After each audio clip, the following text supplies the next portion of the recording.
Hi guys, आपका स्वागत है आपके अपने show NKJ talks for investment इन हिंदी में।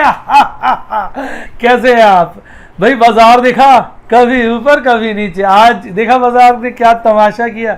अगर आज आपने बाजार को नोट किया होगा तो देखा होगा बाजार में भारी तमाशा था। बाजार में कभी तो बुल्स की पोजीशन कटवा देते हैं कभी बेयर्स की कटवा देते हैं, बचती है तो सिर्फ ईगल। जो आदमी ईगल की तरह बना हुआ है और शांति से बैठा हुआ है और मौके पे सौदे कर रहा है, वो तो 4 पैसे कमा रहा है। और जो पूरी तरह से बुलिश है या पूरी तरह से बेयरिश है, उसकी तो बैंड बजी हुई है। भाई बाजार नीचे आएगा, रुला रुला के आएगा, ऐसे आसानी से नीचे नहीं आएगा। एक बार सबकी पोजीशनें कटवा देगा, फिर सोचेगा आऊँगा। तो भैया जैसी बाजार गिरता है एकदम एक्साइटेड हो जाते हो, ऐसा कुछ नहीं है। बाजार को बड़े तरीके से संभाला हुआ और अच्छे से, क्योंकि अभी बुरी खबरें आने में काफ़ी समय है और जब तक बुरी खबरें आएंगी उससे पहले बाजार 20 बार चढ़ेगा, 20 बार गिरेगा। चलिए आज का कार्यक्रम शुरू करते हैं और सबसे पहले बात करते हैं एमकेजे स्टॉक टॉक्स की। और आज मैं आपके लिए एक अच्छा शेयर लेके आया हूं जो पीछे कई बड़े बड़े मुकाम बना रहा था, वर्ल्ड में फेमस हो गया था, बच्चा बच्चा जान गया था और भारत के एक बहुत कहते हैं ना प्रतिष्ठित ग्रुप को बिलोंग करता है ये शेयर। लेकिन पैंडेमिक के चलते, ढीले ढालेपन के चलते काफ़ी समय से ये समस्याओं से घिरा हुआ है और अब तो काफ़ी नीचे आ गया। आप पहचान गए होंगे मैं किस शेयर की बात कर रहा हूँ। शेयर का नाम है टाटा मोटर्स। तो भाई टाटा मोटर्स के ऑटो Q4 के रिजल्ट्स आ गए और रिजल्ट्स जो हैं निराशाजनक हैं। कंपनी ने जो प्रॉफिट रिपोर्ट किया है वो लॉस किया है और वो किया है लगभग 10,000 करोड़ का loss. To be precise 9,864 crore का लॉस रिपोर्ट किया। ऑल्दो ईटी टाइम्स ने एक सर्वे किया था, ईटी नाउ ने, और उन्होंने प्रोजेक्ट किया था नेट लॉस ऑफ 1,300 करोड़। वो कह रहे थे 1,300 करोड़ का लॉस होगा। अरे सबको ही चौंका दिया टाटा मोटर्स ने। लगभग 10,000 करोड़ ही हो गए, 9,864 करोड़ क्या बचा, 10,000 करोड़ ही हो गए। और जो JLR है उसने मरवा दिया है, उसने 501 मिलियन पाउंड का लॉस शो किया। एक बेहतरीन कंपनी, एक बहुत अच्छी कंपनी, पीछे तो इतना बढ़िया चल रहा था इसका सिस्टम। भारतीय बाजार में परफॉर्मेंस नहीं आ रही थी तो विदेशी बाजार में आ रही थी, विदेशी में नहीं आई तो भारतीय में आ गई। इस वक्त कोविड के चलते ना भारतीय चल रहे हैं ना विदेशी चल रहे हैं। पीछे JLR की पोजीशन खराब थी पर JLR काफ़ी ठीक हो गया था पीछे Q2 Q3 में, काफ़ी इसने पिकअप करना शुरू कर दिया था। और Q4 में आके पेंडेमिक की प्रॉब्लम के बाद बिल्कुल ही सत्यानाश हो गया। तो हालात ख़राब हैं। कंपनी का शेयर का भाव भी आपने देखा है 2 डिजिट्स में आ गया। हाई 3 डिजिट्स में होता था, अब 2 डिजिट्स में आ गया, 100 से नीचे ट्रेड हो रहा है। आइए बात को आगे बढ़ाते हैं, चर्चा करते हैं। भाई इस क्वार्टर में जो कंपनी ने प्रॉफिट डिक्लेयर किए हैं, प्रॉफिट क्या बोले यार, लॉस डिक्लेयर किए हैं, 9,864 करोड़ के आसपास है। जबकि इसी क्वार्टर में पिछले साल कंपनी ने 1,108 करोड़ रुपये कमाए थे। कहाँ कमाई और कहाँ घाटा, सब चीज़ें ही बदल गई। अब बात करते हैं टॉप लाइन की। प्रॉफिट होता है बॉटम लाइन, सेल्स यानी रेवेन्यू होता है टॉप लाइन। टॉप लाइन की बात करें तो वहाँ भी कोई स्थिति अच्छी नहीं है। टॉप लाइन जो है अगर हम देखें वो भी खासी गिर गई है और कंपनी की सेल्स जो है इस क्वार्टर की लगभग 62,500 करोड़ है, 62,500 करोड़ की सेल्स है। To be precise 62,492 crore. जबकि इसी क्वार्टर में पिछले साल कंपनी की जो सेल्स थी वो लगभग 86,500 थी, 86,500 crore. To be precise 86,422 crore. तो आप देखिए कितनी भारी गिरावट कंपनी के आपको टॉप लाइन में देखने को मिल रही है। अब बात करते हैं भाई इस पेंडेमिक में जैगुआर यानी JLR के ऊपर क्या असर पड़ा। जैगुआर लैंड रोवर जो इनका सब्सिडरी है, तो उसने जो है मार्च क्वार्टर में 501 मिलियन पाउंड के लॉस जो हैं डिक्लेयर किए। और अगर पूरा साल ले लेते हैं तो उसमें 422 मिलियन पाउंड्स के लॉस हैं।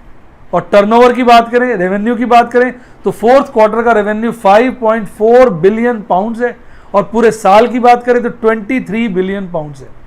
कंपनी के इबिटा में भी गिरावट देखी गई है। इबिटा जो है लगभग 510 बेसिस पॉइंट पर गिरा है। 510 का मतलब होता है 5.1 5.1% हो गया। 100 बेसिस पॉइंट का 1% होता है, यानी गिरकर वो जस्ट 4.6% रह गया। अब नंबर्स की बात करते हैं, भाई कितना माल बिका, क्या पोजीशन है। भाई अगर JLR की बात करो तो उसकी जो सेल्स में गिरावट देखने को मिली है वो 12% की देखने को मिली है, और गिर के पूरे साल में उसके 5,08,700 यूनिट्स बिके। अगर इंडियन बिजनेस की बात करें तो उसमें कमर्शियल व्हीकल सेगमेंट के अंदर 22% जो है सेल्स में गिरावट देखने को मिली है, और अगर हम पर्सनल व्हीकल्स की बात करें तो उसमें 25% की सेल्स में गिरावट देखने को मिली है। तो कंपनी के जो हालात हैं वो थोड़े से चिंताजनक है, पर ये एक ऐसी कंपनी है, पास में मैंने देखा है, मुश्किल में आती है फिर खड़ी हो जाती है। टाटा ग्रुप अपने आप में एक अच्छा, बढ़िया, इन्वेस्टर फ्रेंडली, ऑनेस्ट, सबसे कहते हैं ना बेस्ट इमेज वाला ग्रुप है, और मैं उम्मीद करता हूं इस पेंडेमिक के दौर को भी वो हजम कर लेगा। आइए अब बात करते हैं आज के प्राइस चार्ट की। तो आज के प्राइस चार्ट में शेयर में सबसे ज़्यादा गिरावट देखने को मिली। आज स्टॉक एक्सचेंज के अंदर सबसे ज़्यादा यही शेयर गिरा हुआ था, इसलिए मैंने कहा क्यों ना आज इसी का एनालिसिस कर दें। आज ये शेयर खुलता है 102 रुपये के ऊपर, और फिर गिरता जाता है, गिरता जाता है, गिरता जाता है, और एक बॉटम बनाता है 92 रुपीज़ का। और स्टार्टिंग में ही इसने एक पीक बनाया होता है 103 का, जब खुलता है 102 पे, चढ़ के 103 का पीक बनाता है, फिर लगातार गिरता रहता है, गिरता रहता है, और एक बॉटम बनाता है 92 रुपीज़ के आसपास, फिर हल्का सा चढ़कर जो बंद होता है ये 94 रुपीज़ 75 पैसा पे बंद होता है। लगभग 5.6% की गिरावट के साथ आज शेयर बंद होता है, यानी पिछली क्लोजिंग जो की थी 100 रुपये 50 पैसे पे, उससे 5 रुपये 75 पैसे गिरकर बंद होता है। शेयर का भाव इस वक्त 94 रुपीज़ 75 है। शेयर का 52 वीक हाई देखेंगे तो 201 रुपये है। अगर आप 3 साल का हाई देखेंगे तो बहुत ज़्यादा है। तो 52 वीक हाई जो है 201 रुपये, और 52 वीक आपके सामने दिख रहा है लो 63 रुपीज़ 50 पैसा है। लगभग अपने 52 वीक लो से ये 50% बढ़ चुका है। अभी भी अट्रैक्टिव वैल्यूएशन पे अवेलेबल है। मैं इसका वैसे बायर हूँ ठीक से 80 रुपये के लपेटे में। मैं इस शेयर को 80 रुपये के लपेटे में पसंद करूँगा। मैं उसी हिसाब से इसमें प्लानिंग कर रहा हूँ, और जो है 80 रुपये के लपेटे में कहीं ना कहीं मैं इसको पकड़ लूँगा, नहीं तो बिना 80 रुपये के प्रॉफिट कुछ ना कुछ कमा ही लूँगा। और जिसकी चर्चा मैं अपने आपको ऑर्डर्स के जरिए अपने मेंबर्स को बताता भी रहता हूँ बीच बीच में। आइए बात करते हैं इसके वाइटल स्टैटिस्टिक्स की। वाइटल स्टैटिस्टिक्स में सब कुछ डैश डैश आ रहा है, कारण क्या है, प्रॉफिटेबिलिटी नहीं है तो डैश डैश डैश ही आएगा। बताने जैसे वाइटल स्टैटिस्टिक्स में एक ही बात है, प्राइस टू बुक रेशियो, जो कि स्टैंडअलोन बेसिस पे 1.32 टाइम्स है, और कंसोलिडेटेड बेसिस पे बहुत थोड़ा है, 0.48 टाइम्स है। बहुत बहुत बहुत अट्रैक्टिव है, बहुत अट्रैक्टिव है। रीज़न, शेयर के कीमतों में बड़ी भारी गिरावट आई है। आज शेयर का वॉल्यूम देखिए साहब, वॉल्यूम देखिए, आप पागल हो जाएंगे, चकित हो जाएंगे। 21 करोड़ 54 लाख शेयर्स का वॉल्यूम आज निकला है। 21 करोड़, 21.5 करोड़ का वॉल्यूम था आज इस शेयर के अंदर, मानते हैं। और इसमें जो डिलीवरेबल्स थे लगभग 18% थे। जैसे 21.5 करोड़ का 18% भी काफ़ी होता है लेकिन कहीं ना कहीं इसमें बहुत इंट्राडे सट्टेबाजी खूब चल रही है, दबा कर चल रही है। तो इसलिए शेयर में अच्छी खासी फ्लक्चुएशन है। पीछे एकदम भाग गया था, फिर गिर गया, फिर भाग गया, फिर गिर गया। मैं आपको बता दूं, अगर आप सोच रहे हैं बाजार नीचे आएगा तो सही, पर इतनी आसानी से नहीं आएगा। तो अगर आप मौका बीच में मिलता है तो आप अपनी बहती गंगा में बीच बीच में हाथ धोते रहा करो। मैं तो धोता ही रहता हूँ, स्पेशली ऑप्शंस के द्वारा। जब चीज़ गिरती है पकड़ लेता हूँ, बढ़ती है बेच देता हूँ। तो इस तरह के मैं तो अपने कहते हैं दाल दलियाँ निकाल ही लेता हूँ। तो अगर आप भी निगाहें रखेंगे ईगल वाली, तो कहीं ना कहीं एक व्यक्ति को मौका मिलता है, पर सावधानी से काम करना है, दायरे में काम करना है, लिमिट के अंदर काम करना है, क्योंकि ये बाजार किसी का सगा नहीं है। आइए बात करते हैं इसकी बैलेंस शीट की। बैलेंस शीट में बड़ा चिंताजनक विषय सामने आता है। स्टैंड अलोन बेसिस पे कंपनी की जो शेयर होल्डर्स फंड है वो लगभग 2200 करोड़ के हैं। कंसोलिडेटेड बेसिस पे 60,000 करोड़ के हैं। तो अब अगर 2200 कह दिया था मैंने, 22,000 करोड़ के हैं। स्टैंड अलोन बेसिस पे 22,000 और कंसोलिडेटेड बेसिस पे 60,000 करोड़। इसके अगेंस्ट अगर आप स्टैंड अलोन बेसिस के लोन देखेंगे तो लगभग 14,000 करोड़ के हैं, और कंसोलिडेटेड बेसिस के तो लगभग 71,000 करोड़ के लोन है। ये मैं बैलेंस शीट आपको मार्च 2019 की लेके आया हूँ, क्योंकि रिजल्ट अभी आए हैं, तो अभी बैलेंस शीट जो है 2020 की अपडेट नहीं हुई थी। वो भी स्थिति चिंताजनक ही होगी। यानी इसमें चिंता का विषय ये है कि कंपनी के ऊपर लोन बहुत ज़्यादा है, स्पेशली कंसोलिडेटेड बैलेंस शीट में अगर आप देखेंगे लोन बहुत ज़्यादा है, और ऐसे बुरे वक्त के चलते कई बार लोन की फीडिंग बड़ी मुश्किल हो जाती है। आइए बात करते हैं इसके शेयर होल्डिंग पैटर्न की। आप शेयर होल्डिंग पैटर्न में देखेंगे, इसमें आप देखेंगे प्रमोटर्स की होल्डिंग पिछले दौरान बढ़ी है, प्रमोटर्स ने अपनी होल्डिंग को बढ़ाया है, और उसमें प्लेजिंग भी है, ऑल्दो प्लेजिंग पिछले दौरान थोड़ी सी कम हुई है। एफआईज ने काफ़ी अच्छा पैसा लगाया है, लगभग 19% की होल्डिंग है, पर आप ध्यान दीजिए उनकी भी होल्डिंग लगातार समय के साथ कम हो रही है। बैंक्स की होल्डिंग भी समय के साथ कम हो रही है, हल्की सी अब लास्ट क्वार्टर में बढ़ी है। इंश्योरेंस कंपनी की होल्डिंग भी पीछे कम हो गई है काफ़ी, म्यूचुअल फंड भी इसमें अपनी होल्डिंग कम करता जा रहा है। अदर डीआईज की होल्डिंग कम हुई थी, पर लास्ट क्वार्टर में हल्की सी बढ़ी है। इसमें एक ही ऐसा सेगमेंट है जो लगातार अपनी होल्डिंग बढ़ा रहा है, और वो है आपका और मेरा segment, non domestic institutional investors का। क्योंकि जब पीछे ये गिरा था तो उन्होंने अपनी होल्डिंग बढ़ा ली, क्योंकि अट्रैक्टिव लगने लगा। अब और ज़्यादा गिर गया तो रिटेल इन्वेस्टर भी डर गया, रुक गया। अब मुझे लगता है रिटेल इन्वेस्टर बेच देगा और इंस्टीट्यूशनल इन्वेस्टर उठा लेगा। यही गेम जो है इंस्टीट्यूशनल इन्वेस्टर आपके और मेरे साथ खेलता है। आइए बात करते हैं टेक्निकल एनालिसिस की। आपने मुझसे कहा हुआ है कि सर शेयर वाइज भी टेक्निकल एनालिसिस कर दिया करिए। आपके सामने आ गया, मैं आपको पहले वन डे चार्ट दिखा रहा हूँ, थोड़ा सा बड़ा व्यू दिखा रहा हूँ इसलिए कैंडलें छोटी हैं। आप देखिए पिछले दौरान ये शेयर बहुत तेज भागा और अब धड़ाम से गिरा। अगर ध्यान से देखिए रिवर्स वी बन रहा है, देखिए बिल्कुल रिवर्स वी बन रहा है, चढ़ा और जिस तेजी से चढ़ा उसी तेजी से देखिए धड़ाम से गिरा है। और आज के दिन की कैंडल देखिए, पिछले दौरान की जितनी भी कैंडलें आप देखेंगे उसमें आज की दिन की कैंडल जो है बहुत लंबी कैंडल है। एक इससे पहले एक उसकी हरी कैंडल है जो इससे लंबी है, अदरवाइज लगभग सभी कैंडलों से अगर विक मिला ली जाए तो ये one of the second largest candle है पिछले कई दिनों के दौरान, और बेयरिश कैंडल है। और एक इसमें बुरी बात यह है कि वॉल्यूम के साथ आज का वॉल्यूम देखिए पिछले सभी वॉल्यूम से ज्यादा है, यानी आज बहुत ज्यादा वॉल्यूम के साथ शेयर में गिरावट आई है, जो एक चिंताजनक विषय है। इसके चलते अगर कहीं ना कहीं इसमें कवरिंग होती है तो अलग बात है, अदरवाइज आने वाले वक्त में ये शेयर में और ज्यादा गिरावट देखने को मिल सकती है। तो सोच समझ के इस शेयर में एंट्री करना अगर करते हो, नहीं तो राम राम जी करके रुके रहो। आइए थोड़ा चार्ट को नजदीक से देखते हैं। तो नजदीक से देखते हैं तो आप देख ही रहे हैं कैंडल बड़ी स्ट्रांग बनी है, ऑल्दो कैंडल की विक दोनों बड़ी है, ऊपर की भी है और नीचे की भी है। विक का लंबा होना कहीं ना कहीं ये बताता है कि थोड़ा बाजार में कंफ्यूजन है, बाजार समझ नहीं पा रहा है इसको ज्यादा खरीदें कि ना खरीदें। पर एक जो मैंने जैसे पहले भी कहा, नीचे वॉल्यूम देखिए बहुत ज्यादा वॉल्यूम है, बहुत ज्यादा वॉल्यूम है। इतने ज्यादा वॉल्यूम के साथ ये शेयर ट्रेड हुआ है कि हालात खराब कर दिए और गिरावट हुई है, तो शेयर का विषय चिंता में न करें। अभी देखेंगे आज की कैंडल ने बहुत दिनों के बाद बोलिंजर बैंड पे मिडल लाइन काट दी है और 50 डेज ईएमए भी काट दी है। 50 डेज ईएमए के नीचे क्लोजिंग है, बोलिंजर लाइन जो मीडियन वाली लाइन होती है बोलिंजर बैंड की, उसके नीचे क्लोजिंग है। तो कहीं ना कहीं इस वक्त शेयर में बहुत ज्यादा बेयरिशनेस आ गई है चार्ट्स के ऊपर, और 50 डेज का ईएमए आप जानती हो काटने के बाद शेयर हम यही कहते हैं शॉर्ट टर्म बेयरिश हो गया। अगर कल भी ये 50 डेज ईएमए के नीचे रहता है और बोलिंजर बैंड की मीडियन लाइन के नीचे रहता है तो काफी हद तक इसकी ये जो बेयरिशनेस है कंफर्म हो जाएगी। यानी अगर 2 दिन लगातार उसके नीचे मेंटेन रहता है तो कहीं ना कहीं हमारी जो एश्योरेंस है, श्योरिटी है कि ये शेयर बेयरिश हो गया है, वो कंफर्म हो जाता है।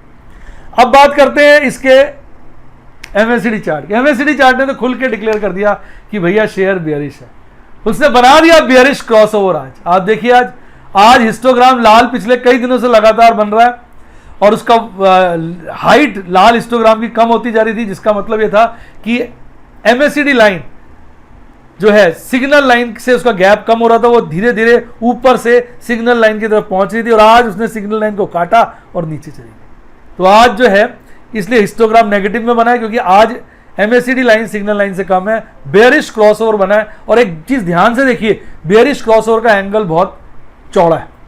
ये चौड़ा एंगल दर्शा रहा है कि आने वाले समय में इस शेयर में और अच्छी भयंकर गिरावट देखने को मिल सकती है।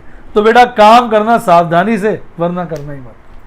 अब बात करते हैं इसके आरएसआई चार्ट की। मैं थोड़ा लंबे पीरियड का आरएसआई चार्ट लेके आया हूं। देखिए कि मार्च से अप्रैल के बीच में ये ओवर सोल्ड जोन में आ गया था, 20 से नीचे चला गया बुरी तरह से, और अभी रिसेंटली पीछे ही कुछ समय पहले इसने 80 का आरएसआई क्रॉस कर दिया था, यानी ओवरबॉट जोन में चला गया था और उसके बाद से लगातार गिर रहा है और इस वक्त 50 के आरएसआई से भी नीचे आ गया। 50 का आरएसआई अपने आप में न्यूट्रल होता है, लेकिन आप गिरावट देखिए ना, गिर के 50 पे आया, तो कहीं ना कहीं यही लग रहा है कि अभी और नीचे जाएगा। तो तो यानी शेयर में इस वक्त टेक्निकली हम कहें तो शेयर काफ़ी बेयरिश है। बाकी कोई अचंबा हो जाए, कोई आविष्कार हो जाए, कोई करिश्मा हो जाए, कोई प्रमोटर गेम खेल दे तो उसका तो कोई इलाज नहीं है। अदरवाइज ईमानदारी से बात की जाए, चार्ट पे शेयर बेयरिश बेयरिश बेयरिश, बहुत बुरी तरह से बेयरिश हो चुका है। आइए बात करते हैं बाजार आज, और बाजार आज में तहलका तहलका तहलका। एक बार मारा बेयर्स को, दूसरी बार मारा बुल्स को, यही चल रहा है आजकल बाजार में। ऑपरेटर जम के धुनाई कर रहा है। जैसे कहते हैं क्रिकेट मैच में कभी बॉलर एम्पायर है ऑपरेटर, और कभी बॉलर को मार रहा है, कभी बैट्समैन को मार रहा है। आइए देखिए भाई, बाजार आज एक भारी गैप अप ओपनिंग के साथ खुलता है। कल बाजार बंद हुआ था 9,813 पर, आज 10,000 से ऊपर 10,014 के लेवल पे खुलता है। 200 पॉइंट की गैप अप ओपनिंग खुलते ही बाजार जो है लोगों के कहते हैं तोते उड़ा देते हैं, सारे बेयर्स ट्रैप्ड। साला अभी माल बेचा था, ये तो तेज हो गया, गैप अप ओपनिंग, निकलने का भी मौका नहीं देता। इतने लोगों ने सुबह सौदे काटे, घबराहट के बारे में बता नहीं सकता। और उसके बाद एक पीक बनाता है 10,046 का, तब तक सबकी वाट लग चुकी थी। और उसके बाद जो काफी देर एक रेंज में ही घूमता रहता है, फिर धड़ाम से गिरता है और नीचे का बॉटम बनाता है 9,728 का, और बुल्स की बैंड बच जाती है। बुल्स अपने सौदे काटना शुरू कर देते हैं। अबे ये तो 9,800 के नीचे चला गया, अबे ये तो कल से नीचे गिर गया, ये तो उल्टा पड़ गया भाई साहब। और वो सौदे काटते ही है तो इतने में ज़्यादा फिर बढ़ जाता है,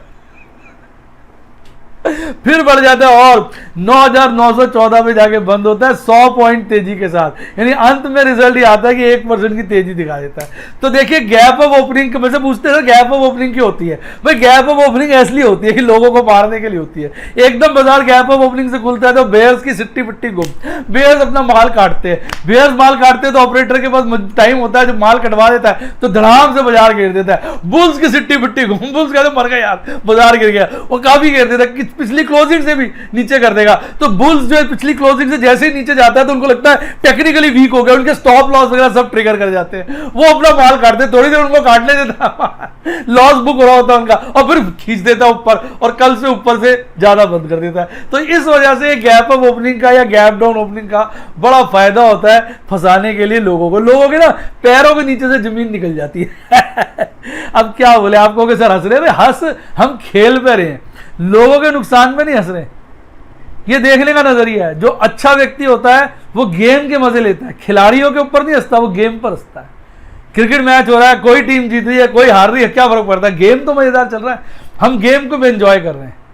खिलाड़ी तो जो हार रहे हैं उनके साथ हमारा दुख है, हम उनके दुख में भागीदार हैं, कभी कभी हम भी हार जाते हैं। और जो जीत रहे हैं तो उनके साथ हम खुश भी हैं, भाई ठीक है ये जीत रहे हैं, एक जीतेगा एक हारेगा, है तो क्रिकेट मैच ही। आपकी क्या राय है कि नहीं क्रिकेट मैच? ईमानदारी से कमेंट्स में बताइए। अब बात करते हैं उन शेयरों की जिनमें 4% से ज्यादा की तेजी आई। वो है केवल 4 शेयर थे। आज HDFC बैंक, HDFC ट्विन जो है ऊपर के दायरे में फंसे हुए थे, और तीसरा ICICI बैंक, यानी कहीं ना कहीं पहले 3 स्लॉट फाइनेंस के शेयरों ने पकड़े हुए थे, और उसके बाद चौथे नंबर पर था JSW स्टील। अब बात करें 3% से ज्यादा की गिरावट वाले, केवल 2 ही शेयर थे, और सबका बाप आज कौन बना हुआ था? टाटा मोटर्स। मैंने शुरू में बता दिया था सबसे ज्यादा गिरावट आज टाटा मोटर्स में देखने को मिली, और भारतीय इंफ्राटेल भी अपने मजे ले रहा है। कभी सारा सबसे ज्यादा टॉप की लिस्ट में आ जाता है, कभी ज्यादा गिरावट की लिस्ट में आ जाता है। ये भी लोगों के सिट्टी पिट्टी गुम कुराने में तुला हुआ है। अब बात करते हैं अपने प्यारे राज दिलारे निफ्टी बैंक की। तो निफ्टी बैंक कौन सा छूता था? आजकल मैं देख रहा हूं निफ्टी बैंक और निफ्टी 50 बिल्कुल भाई भाई मिल के गले मिल के चलते हैं। बस निफ्टी के अंदर तेजी ज्यादा होती है, गिरावट की भी और चढ़त की भी, और निफ्टी बैंक में, और निफ्टी 50 में थोड़ी हल्की होती है, बस ये फर्क है।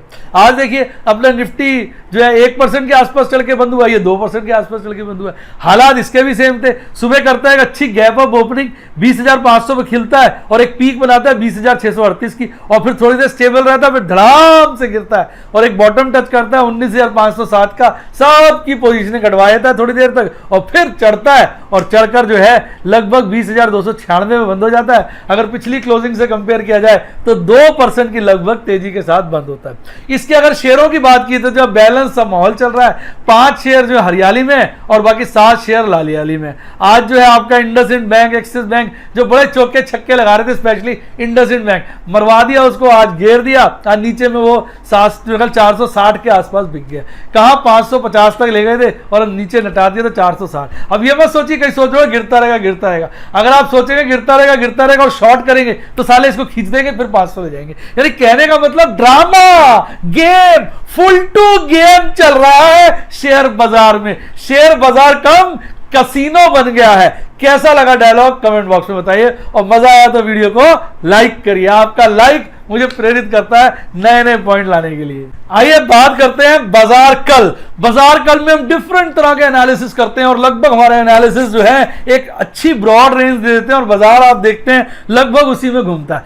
आज की बात करते हैं कैंडलस्टिक चार्ट की। आज भी फिर से बेरिश कैंडल बनी है, और बेरिश कैंडल की खास बात क्या है कि नीचे वाली डंडी बहुत लंबी है, ऊपर वाली डंडी छोटी है कल की तरह। पर फर्क यह है आज की डंडी कल की डंडी से ज्यादा लंबी है और कैंडल भी थोड़ी ऊपर बन करके बनी है, क्योंकि आज बाजार गैप अप ओपनिंग के साथ खुलता है। अब अगर बाजार को समझो आप, सुबह बाजार खुलता है गैप अप ओपनिंग के साथ, पिछली कैंडल से कंपेयर कर लो ओपनिंग, और उसके बाद चढ़ जाता है। यानी कहीं ना कहीं सुबह सुबह मॉर्निंग में ही बुल्स शानदार होते हैं, और उसके बाद बेयर्स उस पर हावी हो जाते हैं, हले को खींच के एक बहुत नीचे ले जाते हैं। कंपेयर करिए कल के लो के आसपास उठा लाते हैं तो लगता है बेयर्स की जीत हो गई, पर बुल्स हार नहीं मानते, फिर वो उसको खींच के काफी ऊपर ले जाते हैं, और इतना ऊपर ले जाते हैं कि आज की क्लोजिंग कल की क्लोजिंग से खासी ऊपर जाके बंद होती है। इसलिए नीचे की विक बड़ी लंबी थी। नीचे की लंबी विक सीधा ये आदेश दे रही है, या ये कहिए सीधा इस बात के दर्शन करा रही है, ये संकेत दे रही है, आदेश तो नहीं कहना चाहिए, संकेत दे रही है कि भाई साहब जाते जाते बुल्स फिर भारी हो गए। अब देखते हैं कल कौन आगे गेम बढ़ाता है, बुल्स या बेयर्स। अब ये कल ही पता चलेगा, शाम को देख लेंगे अपना डाउ जोन्स का फ्यूचर्स, उससे थोड़ा अंदाजा लग जाएगा। सुबह वाली वीडियो देखते हैं, सुबह बाजार सुबह लेके आता हूं अपने दूसरे चैनल पर, उसको जरूर देखा करिए। अब बात करते हैं अच्छा और बाकी चीजों की बात करते हैं। बोलिंजर बैंड में अगर देखेंगे तो 50 डेज ईएम में और मिडल लाइन दोनों से ऊपर है, कहीं ना कहीं बेरिश बनने की कोशिश कर रहा है, ठीक से बन नहीं पा रहा। अगर इस दोनों लाइंस को, यानी बॉलिंजर बैंड की मीडियन लाइन और 50 डेज का एम में दोनों को स्ट्रॉन्ग काट के नीचे चला जाएगा तो माहौल काफी वीक हो जाएगा। 3 दिन पहले इसने दोनों को ब्रीच किया था, पर पिछले 2 दिन में ये ऊपर ही रहा है, तो इसलिए संकेत जो है मिले जुले हैं अगर हम बॉलिंजर बैंड के पॉइंट ऑफ व्यू से देखें और ईएमए के पॉइंट ऑफ व्यू से देखें। अब बात करते हैं एमएससीडी साफ सुथरी बात कर रहा है, वो कह रहा है समझ गए बेयरिश, और उसने देखिए आज बेयरिश क्रॉसओवर बना दिया, हल्का से ही बनाया पर बना दिया जाते जाते। आज जो काटा बड़े दिन से हम इंतजार कर रहे थे, गा के कह सकते हैं, जिसका हमें था इंतजार, जिसके लिए दिल था बेकरार, वो क्रॉसओवर आ गया रे। बेयर्स की अब तो मौज करानी है और बुल्स की हमने टांग कटवानी है। एंजॉय करा करो यार। देखो अब तो जो क्रॉसओवर इंतजार कर रहे थे बेयरिश क्रॉसओवर का, वो आ गया, तो बेयर्स की मौज और बुल्स की बैंड बननी चाहिए, ऐसा आपका प्यारा एमएससीडी चार्ट कह रहा है। आज देखिए बड़े दिनों के बाद हिस्टोग्राम जो बना है वो नेगेटिव साइड पे बना है। नेगेटिव साइड का हिस्टोग्राम का मतलब होता है नीचे, जीरो से नीचे का मतलब होता है कि एमएससीडी लाइन सिग्नल लाइन के नीचे आ गई है, भले हल्की सी आई है, और काफी दिन से संकेत दे रहा था, लगभग 7वां दिन है आज लाल हिस्टोग्राम का, और अपने संकेत पे खरा उतरा और आज इसने दबाकर एक बेयरिश क्रॉसओवर बना दिया है। अब ये क्रॉसओवर कितना बेयरिश होता है ये आने वाले वक्त में ही पता चलेगा। अब बात करते हैं आरएसआई की। आरएसआई में इस बार जान के लंबे पीरियड का लाया हूं, पीछे देंगे मार्च और अप्रैल के महीने में एक बारी जो आरएसआई वो 20 के नीचे आ गया था। 20 के नीचे को हम कहते हैं ओवर सोल्ड जोन, और उसके बाद माना जाता है बाजार चढ़ेगा, और बाजार चढ़ा भी और अच्छा खासा चढ़ा, पर सही मायने में ये ओवरबॉट जोन में अभी तक नहीं आया। ओवरबॉट जोन आने से पहले ही इसकी सिट्टी पिट्टी गुम हो गई है और ये खासा नीचे गिर गया और 56 के लेवल पे आ गया। ऑल दो अभी भी 50% से ऊपर है, तो कहीं ना कहीं बुलिशनेस है आरएसआई चार्ट पे, और चूंकि इसने ढंग से ना तो 70 काटा ना 80 पे पहुंचा है, तो इसलिए हो सकता है ये करवट बदल ले। यही शेयर मार्केट की खूबसूरती है, ऐसा अचंबा देती है, ऐसा धोखा देती है जिसकी उन्हें कल्पना भी नहीं की होती। एमएससीडी चार्ट पे तो बन रहा है क्या, बियरिश क्रॉसओवर। पता चले आरएसआई जो है वो अभी भी कहीं ना कहीं स्ट्रेंथ को दर्शा रहा है, 50 से ऊपर है, और पलटी मार ले और सीधा 70 और 80 की तरफ भाग ले, कोई अचंभे की बात नहीं है। पर ओवरऑल हम यही कहेंगे सारे चार्ट मिले जुले यही संकेत दे रहे हैं। कैंडल अपना बेरिशनेस दिखा रही है, बोलिंजर बैंड और ईएमए थोड़ा बुलिशनेस की तरफ है, बुलिशनेस तो नहीं दिखा रहे, बुलिशनेस की तरफ है। एमएसीडी तो चीख चीख के कह रही है bearish bearish bearish bearish bearish bearish bearish bearish bearish, ऐसे वो गा गा के चीख चीख के एमएसीडी लाइन कह रही है। और आरएसआई थोड़ा सा डमाडोल है, वो भी जो है बुलिशनेस तो नहीं कह सकते, बुलिशनेस दिखा रहा है, बुलिशनेस जैसा दिखा रहा है, थोड़ा सा न्यूट्रलिटी में बुलिशनेस की तरफ ही है। आइए अब बात करते हैं आपके ऑप्शन चेन एनालिसिस की। ये एक ऐसा एनालिसिस है जो दिल को खुश कर देता है। कल हमने अचंभित हुए थे, आपको याद होगा जब हम कॉल का एनालिसिस कल कर रहे थे तो हमने एक बात की चर्चा की थी कि कहीं ना कहीं रेसिस्टेंस ऊपर की तरफ सरक गया, पर आज वापस आ गया। सुबह का भूला शाम को घर आ जाए तो उसको भोला नहीं कहते, भोला कहते हैं, भूला नहीं कहते, भोला कहते हैं। तो हमारा शेयर बाजार भोला है पर है बम का गोला। कैसा लगा डायलॉग? कहने को तो भोला है पर है बम का गोला। कल रेसिस्टेंस ऊपर गया था, आज वापस 10,000 के लेवल पर आ गया, यानी फर्स्ट हाईएस्ट 10,000, सेकंड हाईएस्ट 10.5 हो गया है। दोनों में परिवर्तन है और 10,000 के लेवल पर आप देखेंगे ओपन इंटरेस्ट यानी खासा बड़ा है, यानी खूब सारी आज कॉल राइटिंग की गई है। और अगर पुट की बात करें तो पुट कंसिस्टेंटली वहीं टिकी हुई है, पर एक बात देखनी पड़ेगी 9,000 पे सपोर्ट और मजबूत हुई है क्योंकि यहाँ पे ओपन इंटरेस्ट और बढ़ गया और 40 लाख से ऊपर चला गया, यानी बाजार के लिए 9,000 काटना तो लगभग मुश्किल ही है। 9,500 पे हल्का सा पुट अनवाइंडिंग हुआ है, इसलिए ओपन इंटरेस्ट गिरा है। तो अगर वही हम कल की बात करेंगे कि अब काफ़ी श्योरिटी के हम साथ हम कह सकते हैं बाजार 9,000 और 10,000 के बीच में रहेगा, और अगर नैरो जोन लेनी है तो 9.5 और 10 के बीच में बाजार को रहना चाहिए। अब बात करें पॉइंट ऑफ मैक्सिमम पेन, कल की स्थिति और आज की स्थिति बरकरार है और दोनों लेवल्स यानी हाईएस्ट वाले लेवल पर highest point of maximum pain और second highest point of maximum pain, दोनों पे आप देखेंगे ओपन इंटरेस्ट में खासी आप देखेंगे वृद्धि देखने को मिली है। तो कहीं ना कहीं जो है आपका 9,000 सबसे बड़ा पॉइंट ऑफ मैक्सिमम पेन है और उसके बाद 10,000 है, तो लगता है बाजार कहीं ना कहीं 9,000 के आसपास सिमटना चाहिए। और क्योंकि 10 भी अच्छी टक्कर दे रहा है तो 9 और 10 के बीच में भी सिमट सकता है, क्योंकि इन दोनों के बीच में भी देखेंगे ओपन इंटरेस्ट खासा अच्छा है। तो यानी ओवरऑल बाजार की जो रेंज है इस वक्त कहीं ना कहीं आप कह सकते हैं अगर मिडल एक वैल्यू सिंगल वैल्यू लेनी हो तो 9.5 के आसपास सारे फैक्टर्स को देख कर पहुंचती नजर आ रही है। बाकी साहब शेयर बाजार है, अभी कई सारे सेशन बचे हैं इस मंथ की एक्सपायरी के, तो उसमें बाजार उलट का पुलट भी हो सकता है। और आज एक खास परिवर्तन है, इसलिए मैं आपको पुट कॉल रेशियो का भी बताऊंगा। आज बहुत समय बाद, बहुत लंबे समय के बाद हमने देखा कि पुट कॉल रेशियो 1 से ऊपर चलेगी। ऐसा माना जाता है अगर पुट कॉल रेशियो 1 हो तो न्यूट्रल, 1 से काफी नीचे हो तो बुलिश, 1 से काफी ऊपर हो तो बेरिश। तो चूंकि ये 1 से नीचे ही रहती थी इसलिए इसकी चर्चा हमने वीकली बेसिस पे करना शुरू कर दिया था, पर आज मैडम ने मुझे बताया, मैडम ने कहा कि मैं आपको पुट कॉल रेशियो दे रही हूँ, इसकी चर्चा जरूर करना क्योंकि आज ये 1 से ऊपर है। तो कहीं ना कहीं हम ये कहेंगे कि बाजार के अंदर बहुत ज्यादा तो नहीं, कहीं ना कहीं बड़े दिनों के बाद बेरिशनेस नजर आ रही है। ऐसा मैं नहीं, पुट कॉल रेशियो कह रहा है। आइए अब बात करते हैं अपने प्यारे राज दुलारे, कहते हैं सबसे राज दुलारे भैया हमारे प्यारे न्यारे बाऊजी ताऊजी जो मर्जी कह लो इंस्टीट्यूशनल इन्वेस्टर्स की। भाई इंस्टीट्यूशनल इन्वेस्टर्स का खेल बड़ा निराला है, दोनों भाई उल्टा चलते हैं, एक कहता है कि मैं मारूंगा, दूसरा कहता है मैं बचाऊंगा तो आज देखेंगे, आज हमारे एफआईज का ऑन स्लॉट जारी रहा और आज भी उन्होंने बाजार में नेट बिकवाली करी लगभग 1500 करोड़ की, टू बी प्रिसाइज 1478 करोड़। कल के मुकाबले खासी कम थी, लगभग आधी थी कल के मुकाबले, लेकिन आज भी नेट बिकवाली करी और हमारे डीआईज ने नेट खरीदारी करी और कल से ज्यादा, चाहे थोड़ी सी ज्यादा, कल की थी इन्होंने लगभग 1100 करोड़ की और आज 1150 करोड़ से भी ऊपर की नेट खरीदारी करी है। अब दोनों को अगर जोड़ लिया जाए तो आज भी नेट बिकवाली आती है, पर कल के कंपैरिजन में आज नेट बिकवाली में खासी गिरावट है। कल नेट बिकवाली हुई थी लगभग 1900 करोड़ की, टू बी प्रिसाइज 1883 करोड़, और आज होती है 317 करोड़ की नेट बिकवाली, टू बी प्रिसाइज 317 करोड़।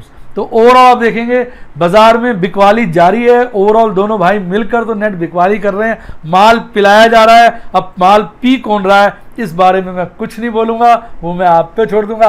आप सोचिए, जब दोनों इंस्टीट्यूशनल इन्वेस्टर्स मिलकर माल पिलाएंगे तो पीने वाला कौन होगा, सोचकर बताइए और कमेंट बॉक्स में लिखिए माल कौन पी रहा है। उम्मीद करता हूँ वीडियो का मजा आया होगा। वीडियो का मजा आया तो वीडियो को लाइक करें, अपने दोस्तों के साथ शेयर करें और मेरे चैनल को सब्सक्राइब करें। और हाँ, मेरे यूट्यूब के मेंबर बनना चाहते हैं तो सब्सक्राइब के साथ ज्वाइन का बटन आ रहा है, दबा दीजिए। Silver, gold, diamond, platinum 4 plans हैं। मैं काफ़ी ज़्यादा आजकल स्ट्रैटेजीज जो लेके आ रहा हूँ ऑप्शंस में, तो आपने देखा होगा आज मैंने करीबन 1 2 3 4 ट्रेड किए थे, कुछ स्केयर ऑफ किए, कुछ नए ट्रेड्स में एंटर किया। आजकल इंट्राडे भी उसमें कर लेता हूँ ऑप्शंस के अंदर। ऑप्शन मेरा फेवरेट एरिया है, उसको अगर आप ज़्यादा डिटेल में जानना चाहें तो प्लेटिनम।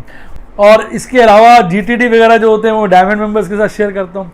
टेक्निकल एनालिसिस में गोल्ड के साथ और फंडामेंटल्स की सारी बातें सिल्वर्स के साथ। मेरी म्यूचुअल फंड की इन्वेस्टमेंट, स्मॉल केस की इन्वेस्टमेंट, मैंने हर तरह के पर्क्स डिसाइड किए हुए हैं। सब मेंबर्स को उनको डिटेल्स देता रहता हूं। पर अभी हमने लो प्रोफाइल रखा हो क्योंकि बाजार चढ़ जाता है तो हम थोड़े लो हो जाते हैं। अभी पीछे हमने अच्छे स्पेसिफिक स्टॉक्स में जीटीडी शेयर किए थे, हमने एंजॉय किया था। मैंने आपको तरीके बताए थे। हमने हिंदुस्तान शुगर और आलोक इंडस्ट्रीज़ में पैसा लगाया था, उसमें बहुत अच्छी रिटर्न आ रही है। आपने देखा होगा लगातार वो ऊपर के लेवल पे फ्रीज है।